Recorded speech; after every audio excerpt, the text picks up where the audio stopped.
Welcome to Go Live TV, the future in your hands. The only multicultural IPTV station that brings communities together. Over 2.7 million people have already watched. Go Live TV, anytime, anywhere.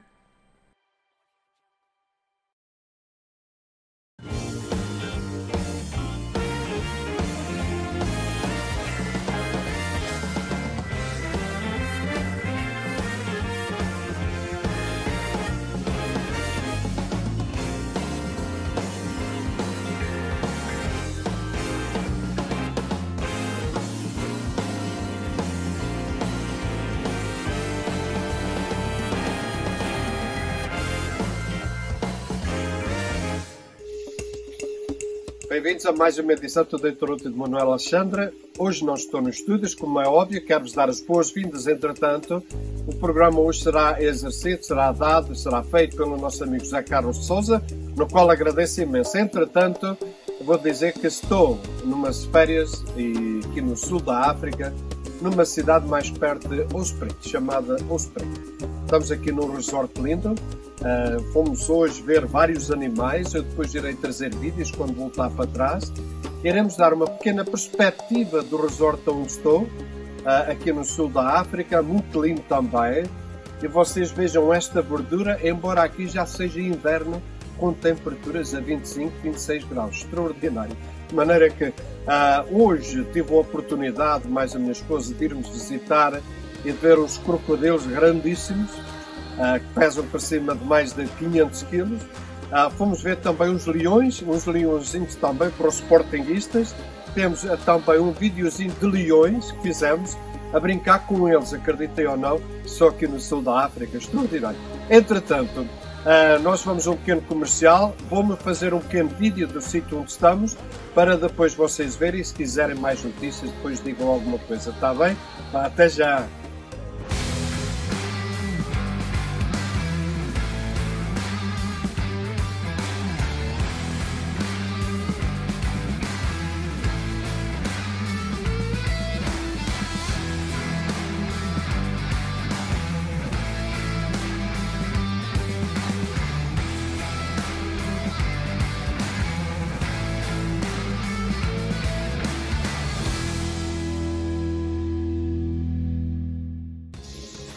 Ora, estamos aqui mais uma vista lindíssima aqui no resort onde estou, que é o Mafagani.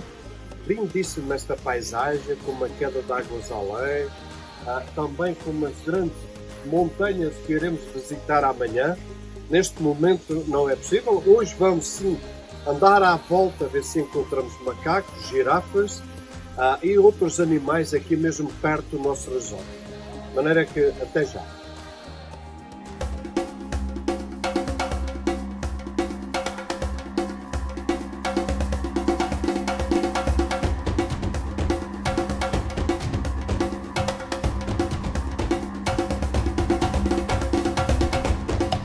Estamos aqui novamente dentro da sala de jantar e da sala que dá as boas-vindas às pessoas aqui neste resort Mafagani, que é extraordinário, lindíssimo, e a comida é tão extraordinária, além das pessoas são muito receptivas, muito simpáticas, de maneira que é um orgulho de estar aqui.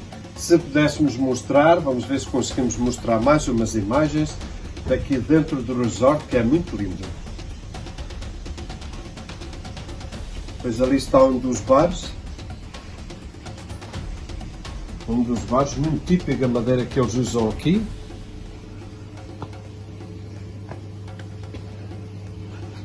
Tem outras partes aqui com os animais também.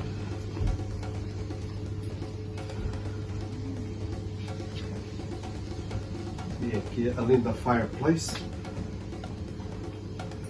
onde uma pessoa pode aquecer também à noite. Onde iremos a ter um jantar também, depois à tarde. E para finalizar, gostava de mostrar só a vocês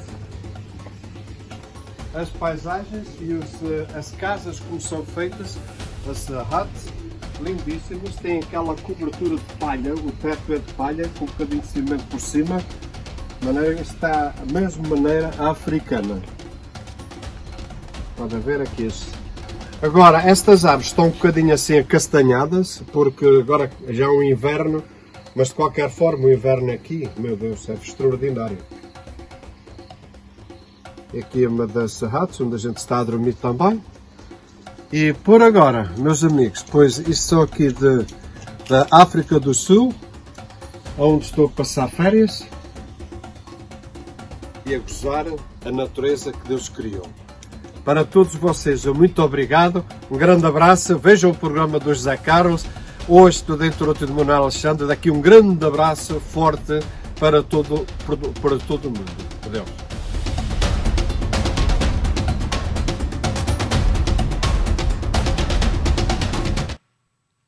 Ora, muito bem, quando sair desta entrevista vou para o aeroporto para tomar um avião para me juntar ao Manuel, que ele está numa viagem extraordinária, vai fazer um safari.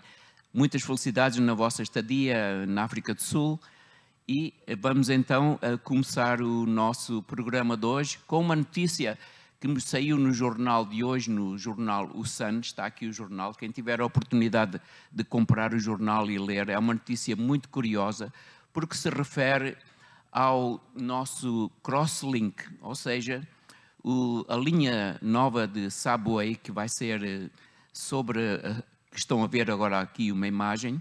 Esta linha vai de Toronto até Scarborough, e o que é interessante é que começaram há 12 anos a fazer os túneis para esta linha, que podem ver agora a linha na sua extensão, com as estações que vão ser abertas. Mas começou esta obra há 12 anos. Ora, nós achamos que é tempo demasiado. Este artigo refere-se também a questões relacionadas com o cimento e parece que em algumas áreas, em algumas estações, estão a renovar ou a retirar o cimento porque a qualidade não era uma qualidade aceitável. Também refere-se o artigo aqui a que algumas estações, a linha que está a ser construída também teve algumas falhas. Portanto, os carris tiveram falhas e estamos então à espera que esta situação se resolva talvez daqui a 1 ano ou 2 anos. Isto é especulação, não podemos dizer nada, mas o que acontece é que nós, na nossa comunidade, sobretudo aqueles portugueses que vivem na Eglinton, que tinham negócios, sofreram muito durante estes anos, muitos negócios fecharam e assim é impossível. Ou vamos para a frente, ou então temos que aguardar mais 1 ano ou mais 2 anos. A comunidade deve estar envolvida, deve tentar saber o que está a passar e aconselho a que leiam este artigo, que é muito informativo e que dá muita ideia dos problemas que estão a acontecer. Espero que tenham gostado desta notícia e agora vou passar à notícia seguinte. Não sei se souberam, mas a cidade de Toronto criou um novo imposto para as casas vazias. Portanto, aqui estão a ver que é a Vacant Home Tax e as casas que estavam vazias, que estavam e que estão, vão estar sujeitas a um imposto que pode ir até 7.000, 18.000, etc. Acontece que muitas pessoas estavam fora do país. Talvez na nossa comunidade, pessoas que tinham ido a Portugal passar 6 meses cá, 6 meses lá, não viram esta comunicação da Câmara que tinha que ser preenchido, impresso, através de internet. Portanto, muitos não conseguiram fazer isso e estão a receber agora as comunicações da Câmara com grandes impostos. Ora, a questão que estamos aqui a mencionar é que, no caso de terem recebido uma comunicação da Câmara para pagar esses impostos, que são elevados, e uma vez que não estavam cá, há a possibilidade de apelar. Portanto, há um impresso que pode ser utilizado para apelar e explicar as razões porque é que não cumpriram com o preenchimento do formulário que foi enviado pela Câmara. Portanto, quem precisar de informações pode ligar à Câmara, pode ligar ao seu vereador e, se for necessário, podem ligar ao Manuel Alexandre, que ele certamente dará as notícias que vão ser necessárias. E agora entro na terceira pergunta, porque estou a seguir o modelo do Manuel. E a terceira pergunta relaciona-se com um assunto muito importante, que são os Objetivos de Desenvolvimento Sustentável, que foram nomeados pelas Nações Unidas. Estão a ver aqui 17 objetivos que, como indica a nossa imagem, que é erradicação da pobreza, número 2, fome a zero, número 3, boa saúde, bem-estar, 4, educação de qualidade, 5, igualdade de género, 6, água limpa e saneamento, 7, energia acessível e limpa, 8, emprego digno a crescimento pró-económico, número 9, indústria, inovação e infraestrutura, número 10, redução das desigualdades, número 11, cidade e comunidades sustentáveis, consumo e produção responsáveis, número 13, combate às alterações climáticas, número 14, vida debaixo d'água, número 15, vida sobre a terra, e 16, paz, justiça e instituições fortes. E número 17, finalmente, parcerias em prol das metas. Portanto, a notícia é que no dia em julho, nas Nações Unidas, vai haver uma reunião muito importante com representantes de muitos países, incluído Portugal, onde vão fazer uma análise do resultado, uma espécie de um relatório dos resultados, para avaliar, para medir se estes objetivos estão a ser atingidos. É de notar que esta decisão, esta política das Nações Unidas começou em 2015 e estes objetivos são para ser atingíveis até o ano até 30, portanto 2030. Temos mais de 5 anos para atingir todos estes objetivos. E agora tenho a oportunidade de vos apresentar, com muito gosto, orgulho e admiração, um dos capitães de Abril. Vão ver agora no vosso ecrã o nome do coronel António da Luz, e o nome vai surgir completo para saberem. António Manuel de Jesus Rosado da Luz, capitão de Abril.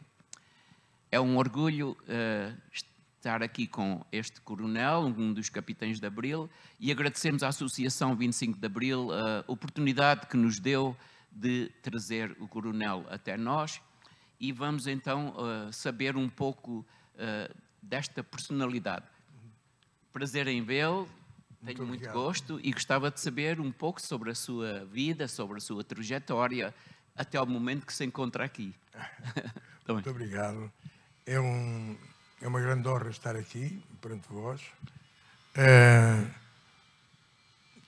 Sou um coronel reformado do Exército Português e em 1974 fui um dos muitos, mas fui um dos alguns responsáveis pela Revolução do 25 de Abril. Entretanto, felizmente o país, tal e qual como nós nos tínhamos proposto, foi eleita uma Assembleia Constituinte, nos prazos que nós tínhamos prometido, e o poder foi devolvido aos seus verdadeiros detentores, que são os cidadãos, e nós retirámos-nos. E, portanto, eu segui o meu percurso normal, e, entretanto, digamos, felizmente já não havia guerra. Quando atingi a patente de coronel, digamos, já tinha 36 anos de serviço, pedi para sair das Forças Armadas. Como também sou economista, prossegui a minha vida ativa com uma carreira de economista. Hoje tenho 76 anos, mas felizmente ainda trabalho nessa área. Ótimo, eu agradeço esta apresentação e gostava de lhe expor uma reflexão, um pensamento que eu sempre tive desde o 25 de Abril, que foi as Forças Armadas, o movimento das Forças Armadas tinha todo o poder e entregou o poder ao povo. esta missão, esta ação digna, humilde, assertiva, tinha um valor muito importante, a que se pode refletir sobre esta questão. Vamos lá ver, o poder absoluto é uma coisa que se costuma dizer, não é muito bom, não é? Na nossa ideologia, e hoje, felizmente, essa ideologia que é herdeira da Revolução Francesa, o poder reside nos cidadãos, no povo. Portanto, o poder é do povo, é dos cidadãos. E nas democracias representativas, como é o nosso caso, esse povo tem todo o direito de escolher qual é o modelo de sociedade que quer e quais são os líderes que quer. Esses líderes, digamos, são representantes da soberania popular e exercem o poder durante um curto prazo de tempo. Ora bem, o poder pertence ao povo e o poder, nós, digamos, ao longo da história, verificou-se muitas vezes que aqueles que detêm o poder têm uma certa dificuldade em largá-lo, como é lógico.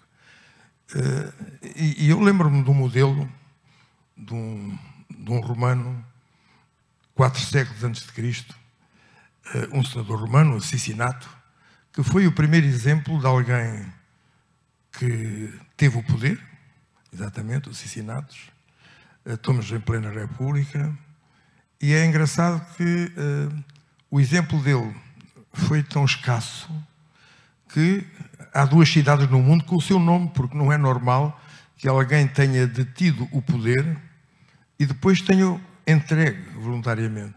Normalmente acontece que durante a República Romana havia a possibilidade de nomear um ditador que tinha todo o poder para resolver uma questão grave, que tinha a ver com a sobrevivência de Roma. E assim aconteceu. O Cicinato era um senador muito prestigiável, que tinha abandonado o Senado por questões relacionadas com as dívidas que o seu filho tinha contraído, e, portanto, o Cicinato foi trabalhar. Foi trabalhar para ganhar dinheiro e abandonou o Senado. Entretanto, surgiu uma crise e chamaram o Cicinato. E ele, como sentia que era seu dever, digamos, ajudar a sua comunidade, a sua sociedade, assumiu os plenos poderes. Eles tinham uma toga, que era a toga púrpura, a toga do ditador, e eles tinham direito a ficar durante 6 meses no poder. Ora, ele resolveu a questão em poucos dias, e passados poucos dias entregou a toga e foi-se embora. Então, mas podia ter ficado mais 6 meses? Não. Eu estou aqui para servir o povo e não para me servir.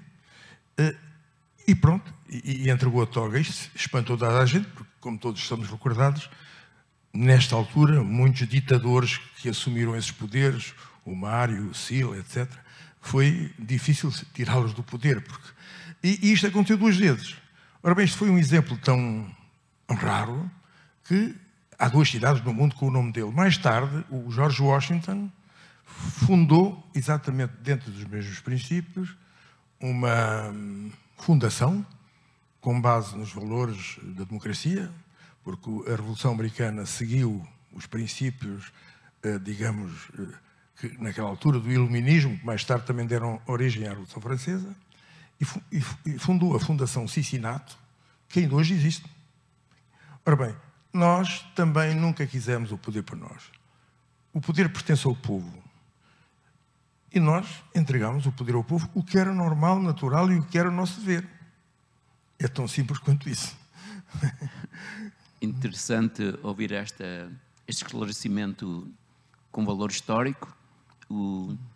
Os capitães de Abril são os meus senadores, os capitães de Abril são a minha acrópole e os capitães de Abril são universais. Gostava agora que me dissesse, em poucas palavras, numa pergunta rápida, o que é que nós devemos dizer à juventude luso-canadiana? O que é que achava que nós devíamos dizer? Há 2 coisas muito interessantes. Eu tenho uma grande admiração pela imigração. Portugal era um país, depois da primeira dinastia, quando finalmente, digamos, o país se consolidou politicamente, no início da segunda dinastia, no reinado de Dom João I, Portugal começou a exportar o bem mais precioso que tem. Pessoas. E que pessoas é que foram exportadas? Os mais ativos. Portanto, os portugueses mais ativos, aqueles que têm mais coragem. A imigração é um ato de coragem. É uma pessoa que, de repente, tem a vontade de fazer pela vida, como é lógico. Normalmente, aqueles que imigram são os mais fortes, são aqueles que têm força. E, portanto, a imigração tem sido, ao longo dos séculos, um pouco a razão da sobrevivência do país. Porque o país, Portugal, tem, cronicamente, uma balança comercial deficitária. Isto é, importamos muito mais do que exportamos, o que significa que não produzimos o suficiente para viver. Ora bem, isso faz um déficit crónico na balança de pagamentos. E como é que é equilibrado? Bom, por várias formas, entre as quais as remessas dos imigrantes que estão a produzir lá fora e que nos ajudam a nós, portugueses que vivemos no nosso país, a colmatar aquele gap que existe entre as importações e as exportações. Isto é, a razão da nossa sobrevivência tem sido sempre os nossos imigrantes, que são os cidadãos mais ativos que nós temos. Nós exportamos a principal riqueza. Ora bem, então aquilo que eu posso, digamos, para já é um orgulho imenso estar perante a imigração. Vós sois a razão, um pouco da razão da nossa sobrevivência. Ponto 1. Ponto 2. Bom, evidentemente que hoje, século XXI, já estamos no século XXI, nós, homens do 25 de Abril, somos, digamos, representantes, entre aspas, dos ideais de liberdade, de democracia, e, portanto, em princípio, é fundamental hoje, século XXI, que prossigam esses ideais, participem. Nas notícias que ouvi aqui serem dadas, o senhor fez um apelo à participação. E não há dúvida que os países, como é o caso do Canadá, que vos receberam, também beneficiam da vossa presença. E, portanto, vós tendes o direito, não é só o direito, de participar na coisa pública e de exigir que aqui, localmente, muitos dos senhores são cidadãos canadianos, outros são imigrantes que estão aqui a ajudar o Canadá, a vida económica do Canadá, e, portanto, numa democracia, como seja a do Canadá, os imigrantes, nomeadamente a comunidade portuguesa, têm todo o direito de participar, como o senhor apelou. Portanto, essa participação da juventude e a participação cidadã na comunidade em que estão inseridas, livremente, democraticamente, é fundamental. E atenção, a democracia é feita com democratas. Se os democratas se demitirem de o ser, as democracias acabam. Porque a democracia não é uma coisa para sempre. A democracia tem que ser regada todos os dias. Muito bem, agradeço as palavras amáveis dirigidas à nossa comunidade, mas agora eu gostava de que regressássemos ao 25 de Abril. Aquelas horas extraordinárias que aconteceram. E qual foi a função que o coronel António da Luz tinha nesse dia? Eu não sei se efetivamente a história aqui é conhecida, já passaram 50 anos, mas vamos lá ver, eu fazia parte, digamos, estava ligado aos responsáveis máximos da Revolução.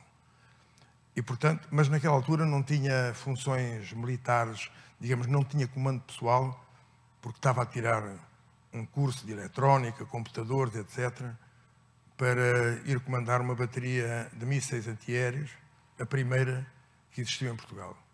E, portanto, digamos que estava em ambiente escolar, mas ao mesmo tempo fazia parte clandestinamente da direção do movimento. Bom, e portanto tive funções, as minhas funções, digamos, foram em Lisboa. Portanto, eu fazia a ligação pessoal entre o comando militar da Revolução, que era o Hotel Saraiva de Carvalho, que era o comandante e o seu Estado-Maior, e eu fazia a ligação com as unidades militares que se movimentavam em Lisboa. Tive várias missões e a minha última missão foi exatamente coordenar junto do capitão Salgueiro Maia, que foi quem obteve a rendição e a detenção do governo, tive junto dele a coordenar essa missão. Portanto, digamos, a minha missão mais, digamos, visível no 25 de Abril foi, efetivamente, coordenar a ação entre o comando militar e as tropas da Escola Prática de Cavalaria, coordenar, digamos, a detenção do governo esfiado por Marcelo Caetano, com quem tive, aliás, a oportunidade de lhe explicar que ia ser detido. Eu tinha 27 anos, mas nessa altura já tínhamos alguma maturidade para isso. Sim, ótimo. Foi uma recordação, lembrar-se daquele dia tão foi há meio século, quase. Foi um dia excepcional. Gostava de fazer uma pergunta agora relacionada com a perspectiva, o 25 de Abril, dentro de uma perspectiva de economia ou económica. Talvez em como é lógico que nós tínhamos 5 minutos, talvez. Nós tínhamos uma missão que era o derrubo, mas não era o derrubo por derrubar. Era o derrubo para, pensando, termos possibilidades de lançar os fundamentos da criação de um país mais desenvolvido. Ora bem, do anterior, durante 6 séculos, o país esteve muito dependente de coisas que, entretanto, terminaram. O colonialismo já tinha acabado, sei lá, quase meio século antes, em alguns países. E nós, em 1974, ainda tínhamos colónias. Ora bem, as colónias francesas, inglesas, etc., já tinham terminado há muito tempo. E portanto, tínhamos uma economia muito dependente, vamos chamar-lhe os nomes, tínhamos uma economia parasitária. E, portanto, nós tínhamos os consumidores em Portugal e os produtores estavam a algures. Ora bem, portanto, nós fizemos a revolução com base num programa que eram 3 Ds: democratizar, descolonizar e desenvolver. Ora bem, evidentemente que explicávamos os porquês. E, na realidade, em termos económicos, era necessária inverter completamente 6 séculos. Nós, durante 6 séculos, vivemos pendurados, digamos, nisto que eu disse. Nós exportávamos pessoas e em Portugal a organização social, política e económica não conseguia ser autossuficiente. Portanto, o país não era autossuficiente e nós tínhamos que viver de quem trabalhasse para nós. Ora bem, era necessário inverter isso, uma vez que perdemos as colónias, como é lógico. E então, quando perdemos as colónias, e foi um ato voluntário, nenhum povo pode ser verdadeiramente livre se oprimir outros povos, este era o princípio, e, portanto, a descolonização era essencial. Só que isto colocava um problema grave. E agora? Bem, o agora foi uma tentativa de nos ligarmos a outras realidades. Para começar, a ligação à Europa, à União Europeia, foi fundamental para nós. Mas, 50 anos depois, temos graves problemas ainda. Portanto, o país continua a não ser autossuficiente. Os 3 Ds ainda não foram realizados completamente. Portanto, a democratização é sempre um processo gradual, constante. A democratização nunca está acabada. O desenvolvimento, bom, o desenvolvimento é a aspiração de todos os povos.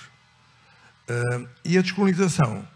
Bem, a descolonização também se foi fazendo, mas a descolonização é uma coisa bionívoca. O colonizado está dependente do colonizador, mas o colonizador também está dependente do colonizado. Ora bem, na realidade, hoje os povos, irmãos de Angola, Guiné, Moçambique, etc., já têm governos próprios. Já têm capacidade de decidir por eles mesmos. Mas nós, em Portugal, ainda continuamos muito ligados às relações que existiam antigamente. Isto é, ainda não somos capazes de ser, por exemplo, autossuficientes, isto é, a nossa balança de pagamentos continua a ser muito deficitária. E, portanto, digamos, criamos outras dependências e hoje, como toda a gente sabe, basta ler as notícias, a Europa também não vive tempos muito radiosos. E, portanto, nós hoje em dia estamos também a sofrer, digamos, da situação geral que o mundo atravessa. Muito bem, obrigado pela explicação. E agora gostava de falar novamente sobre os objetivos do 25 de Abril, ou seja, a universalidade do 25 de Abril. Temos a opinião de que o movimento e todos os valores que foram anunciados deviam ser transportados para outros países e deviam se tornar uma riqueza universal, como, por exemplo, ainda agora mencionei em Atenas, a Macrópolis. Portanto, é um símbolo da civilização que pertence a todos. E, sobre esse aspecto, quais são os planos para renovar, edificar, continuar a lutar contra os populismos e contra outros radicalismos no próximo futuro? O 25 de Abril vai fazer 50 anos. Vamos lá ver. Embora o tempo seja uma grandeza contínua, nós gostamos de pôr marcos. 50 anos é aquilo que nós chamamos de um número redondo. E, portanto, normalmente, nestas datas, aproveitamos para refletir. Primeiro ponto. Segundo ponto, nenhum de nós é eterno. E, portanto, nós vamos nos extinguindo. Eu, em 25 de Abril de 74, tinha 27 anos. Agora tenho mais 50 anos. E, portanto, pela lei da vida, nós vamos embora. Ora bem, todos nós sonhamos que as coisas sobrevivam a nós próprios. E, nesse sentido, temos refletido sobre o assunto e pensamos que este símbolo, 25 de Abril, é um símbolo que saiu bem. Isto é, nós, felizmente, não conspurcámos os ideais do 25 de Abril. Retirámo-nos, não quisemos, dizemos, exercer o poder, não quisemos nunca ter qualquer benefício pessoal pelo facto de termos feito isto, e retirámos para a nossa vida. Eu costumo dizer, quando me perguntam porquê é que entraste nisto, eu disse, entrei nisto porque senti que era o meu dever. Uma vez que o dever foi cumprido, vou-me embora, retiro-me, e as pessoas, os cidadãos, têm todo o direito de reivindicar, digamos, a sua soberania. Ora bem, se nós olharmos e refletirmos um pouco, basta ler as notícias dos jornais para o mundo em que vivemos, a democracia continua a não ser, a nível mundial, para já, provavelmente, 3/4 partes ou quase do mundo ainda não vivem naquilo que nós, no Ocidente, chamamos de democracia. Isto é, a democracia ainda não atinge a humanidade toda. Primeiro ponto. Segundo ponto, mesmo nos países que se dizem democratas, não é preciso olhar muito, basta fazer um giro do horizonte e não é preciso ir muito longe, para ver as graves crises que esses países atravessam. Nós temos visto nações, soi-disant, democratas a elegerem populistas cujos programas eleitorais assustam qualquer pessoa. Não é preciso nomear as pessoas nem recuar muitos anos. E isso continua hoje, 2023, 2024. Nós temos uma guerra neste momento. A guerra é a forma mais estúpida que as nações ou que as sociedades têm de regular as suas relações. É uma forma não inteligente, mas continua a existir. Ora bem, é necessário agarrar em símbolos e torná-los universais. E nós temos, digamos, a noção, eu vou para o Brasil, venho aqui ao Canadá, vou à França, vou a qualquer outro sítio, e o nome 25 de Abril, vou chamar, é uma imagem de marca que os democratas apreciam. Isto é, o 25 de Abril e os seus ideais representam valores que deveriam sobreviver-nos e tornarem-se uma imagem de marca libertou-se de nós. O 25 de Abril saiu. Agora tem uma vida independente. E as pessoas devem agarrá-lo. E, portanto, o meu ideal é que a juventude imigrante do Canadá agarrasse eles, tornasse o 25 de Abril uma coisa deles. O 25 de Abril não tem dono. O 25 de Abril é uma ideia e essa ideia deve ser universal. Nós precisamos todos de símbolos. 25 de Abril são 3 letras ou 3 palavras que simbolizam um tratado enorme sobre democracia, liberdade, igualdade, fraternidade, etc. E, portanto, estes símbolos normalmente são muito importantes.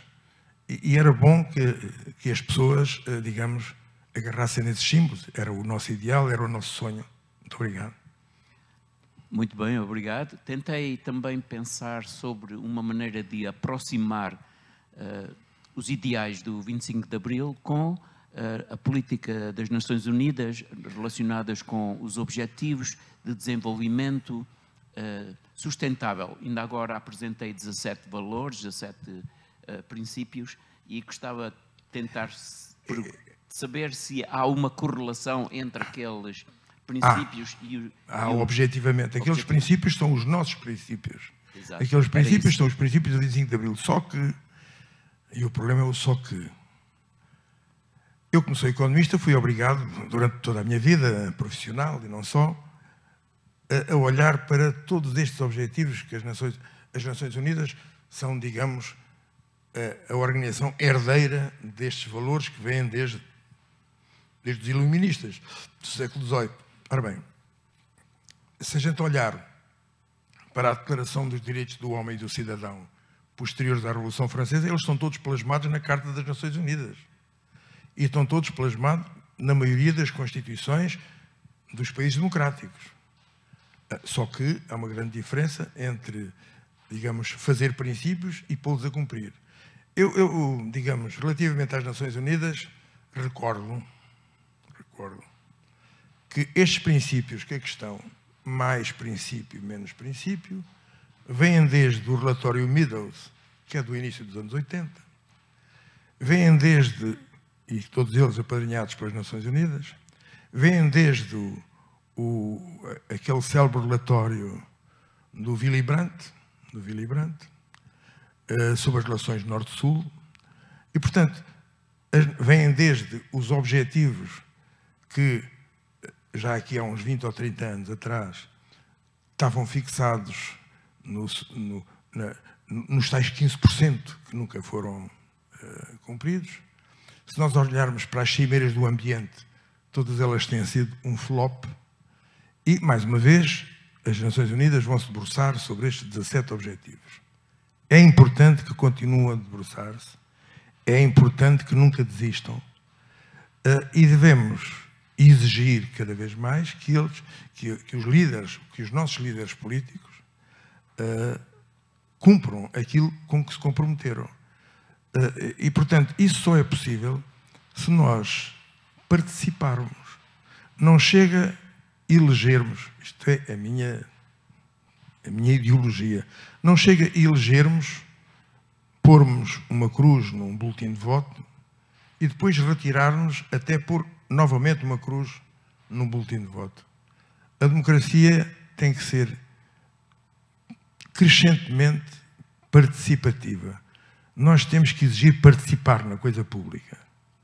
E, portanto, se nós nos demitirmos, depois não nos podemos admirar que as coisas não aconteçam. Portanto, para que estes objetivos sejam cumpridos, a nossa participação é fundamental. Senão, eu desde há 40 e tal anos que sigo os vários relatórios das Nações Unidas relativamente a esta matéria, que continuam por cumprir.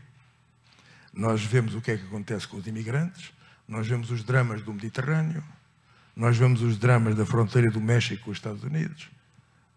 E isto é diário nos nossos dias, hoje. E isso acontece porque nós nos demitimos. E enquanto nós nos demitirmos, essa situação não são resolvidas. Qual é o problema atual? É que a situação é cada vez mais grave. A situação, as alterações climáticas, as tensões sociais são cada vez mais graves no seio das sociedades. É nós recordarmos o que é que tem acontecido aqui neste continente americano, quer no país enorme vizinho daqui, quer no Brasil. As tensões são países enormes, países desenvolvidos, países riquíssimos, nos quais estas tensões, em vez de terem decrescido, estão a crescer.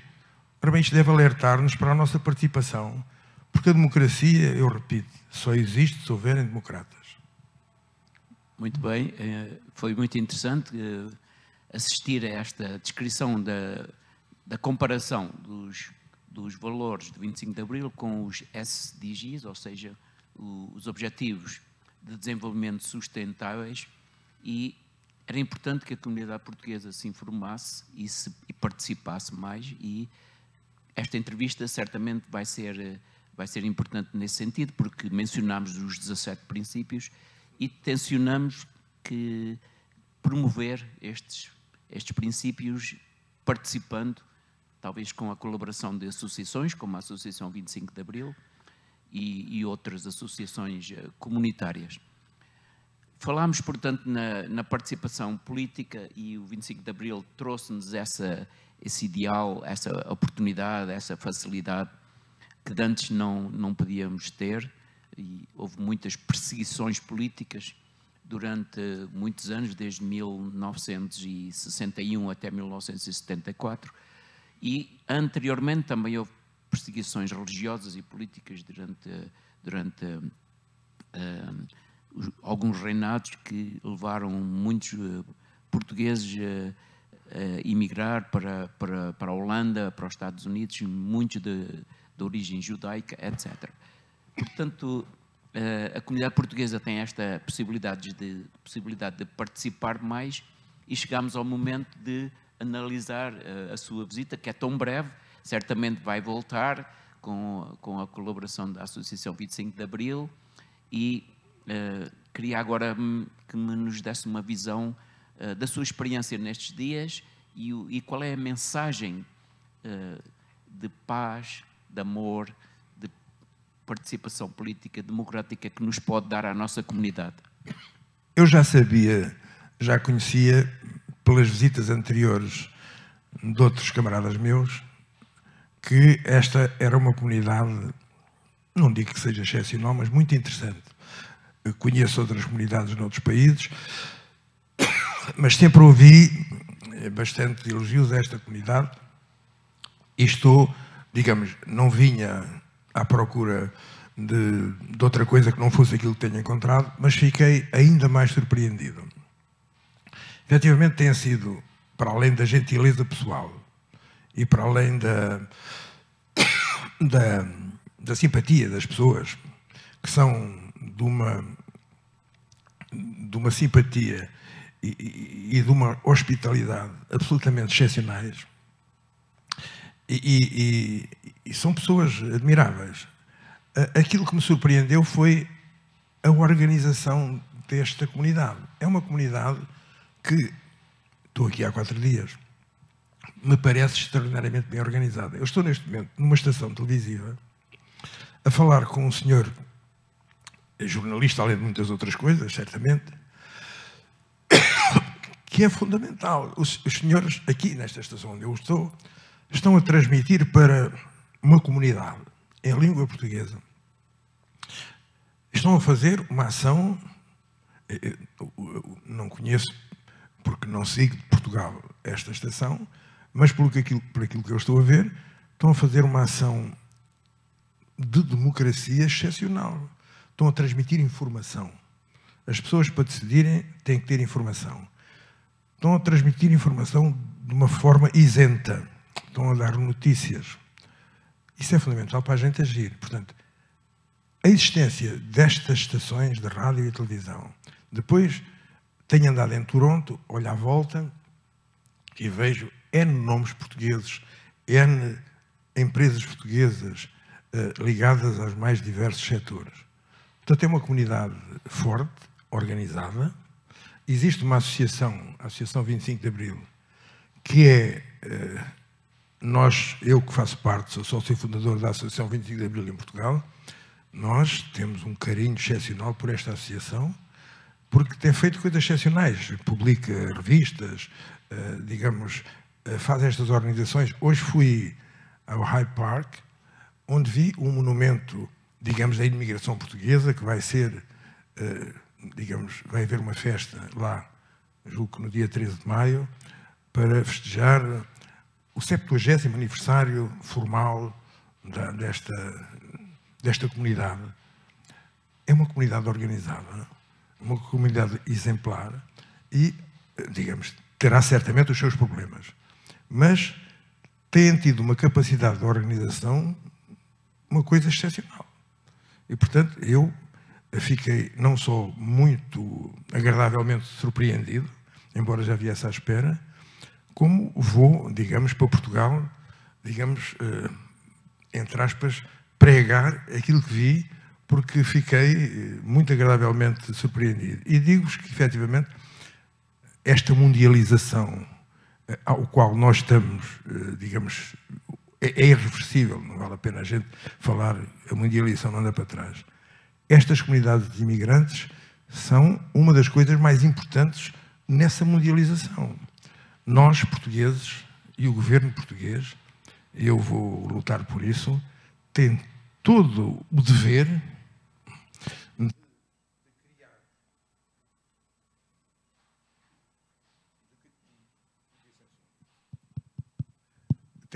tem todo o dever de criar as condições necessárias e suficientes para apoiar esta comunidade.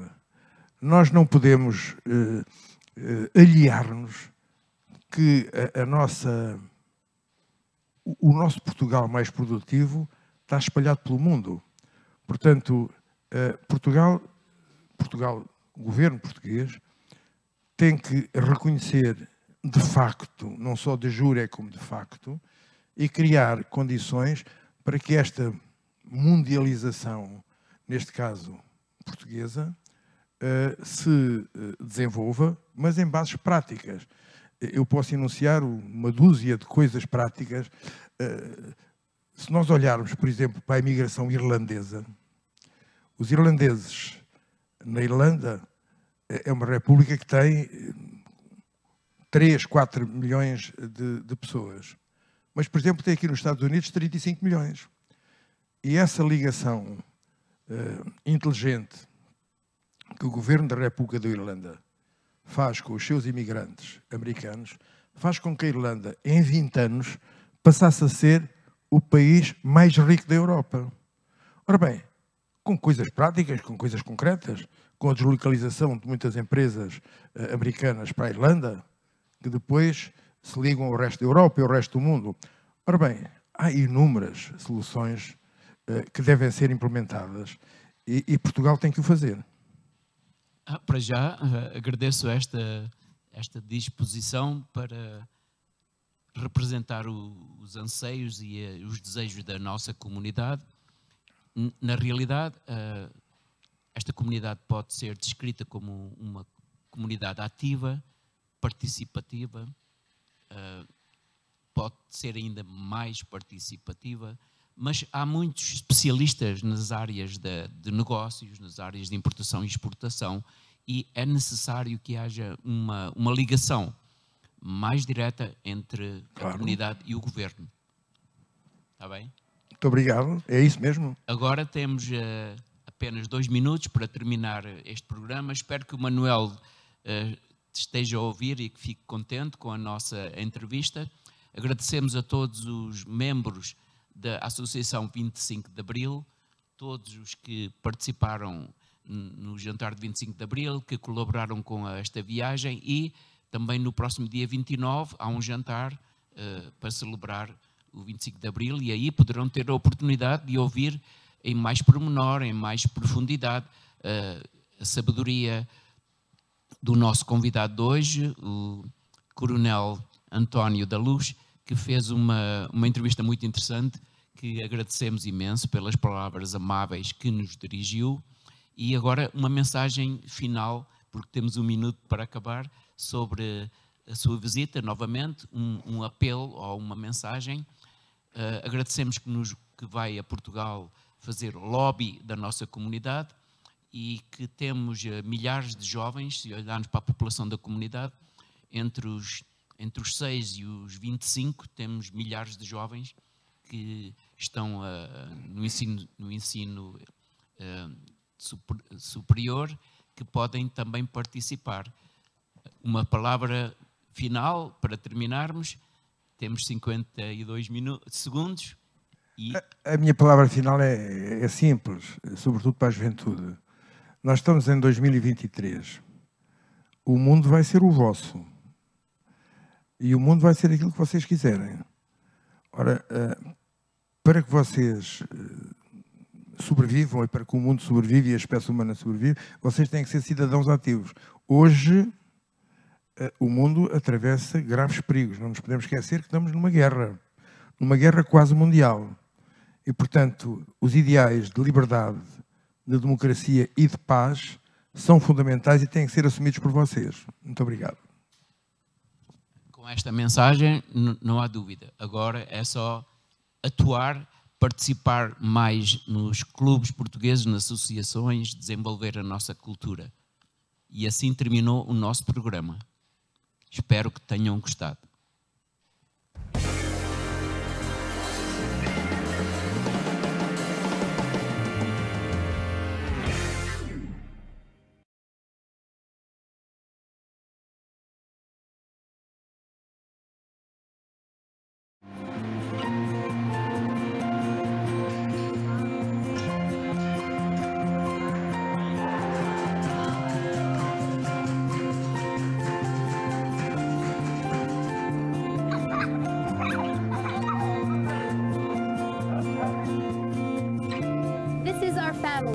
This is our life.